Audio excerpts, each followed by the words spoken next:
ಹೊಸ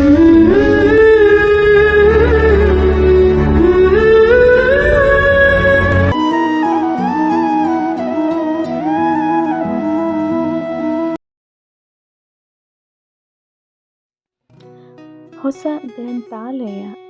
ಸಾಲಾಗಿ ನಿಂತಿರುವ ಅಕ್ಷರಗಳು ಮೌನವನ್ನು ನೆನೆದು.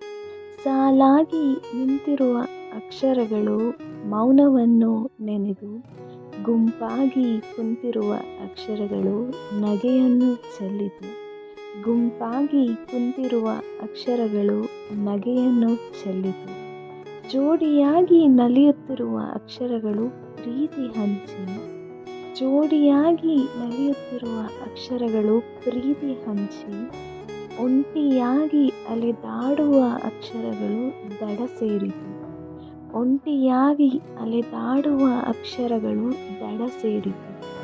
ಪುಸ್ತಕವೆಂಬ ಗೂಡಿನಲ್ಲಿ ಅರ್ಧ ಜೀವನವನ್ನು ಕಳೆದು. ಪುಸ್ತಕವೆಂಬ ಗೂಡಿನಲ್ಲಿ ಅರ್ಧ ಜೀವನವನ್ನು ಕಳೆದು. ಮರೆಯಬೇಕೆಂದರೂ ಮರೆಯಲಾಗದಷ್ಟು ನೆನಪನ್ನು ಹೊತ್ತು. ಮರೆಯಬೇಕೆಂದರೂ ಮರೆಯಲಾಗದಷ್ಟು ನೆನಪನ್ನು ಹೊತ್ತು ಹೊಸ ಗ್ರಂಥಾಲಯವನ್ನು ಸೇರಲು ಹೊರಟಿರುವೆನು. ಧನ್ಯವಾದಗಳು.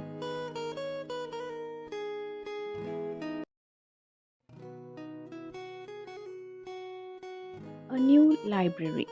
I have compared a new library to my life, alphabets to the people, a book to my house. It actually says all the alphabets which are standing in the line are silent. All the alphabets which are standing in a group are laughing. All the alphabets which are standing together as a couple are spreading love.